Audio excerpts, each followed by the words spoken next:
નમસ્કાર, હું doctor Ravikant R Goyal, Acharya Shri V M Mehta Institute of Ayurveda, Gandhi વિદ્યાપીઠ.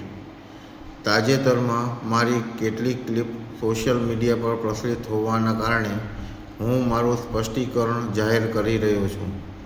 મારો કોઈ પણ પ્રકારનો ઈરાદો માનનીય સંસદશ્રી અને માનનીય રાજ્ય કક્ષાના મંત્રીશ્રીનો ઈરાદાપૂર્વક બદનામ કરવાનો કે અસન્માન કરવાનો કોઈ આશય ન હતો.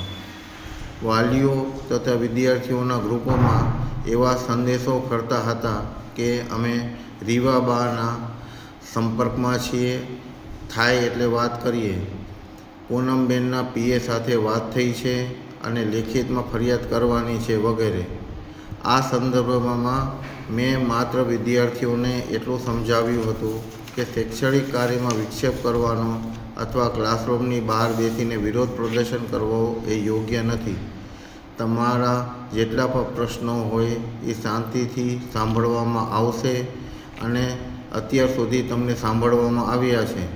આથી તમે તમારા તમામ વિદ્યાર્થીઓને ક્લાસમાં જવાનો અને નિયમિત શૈક્ષણિક પ્રક્રિયામાં જોડાવા માટે કહ્યું હતું. મારો આશય માત્ર શિસ્ત, શૈક્ષણિક વ્યવસ્થા અને સંસ્થાની ગૌરવપૂર્ણ કામગીરી જાળવવાનો હતો. આ સ્પષ્ટીકરણ મારી અજાણમાં કોઈપણ પ્રકારની ગેરસમજ દૂર થાય તે હેતુસર હું આપું છું. આભાર.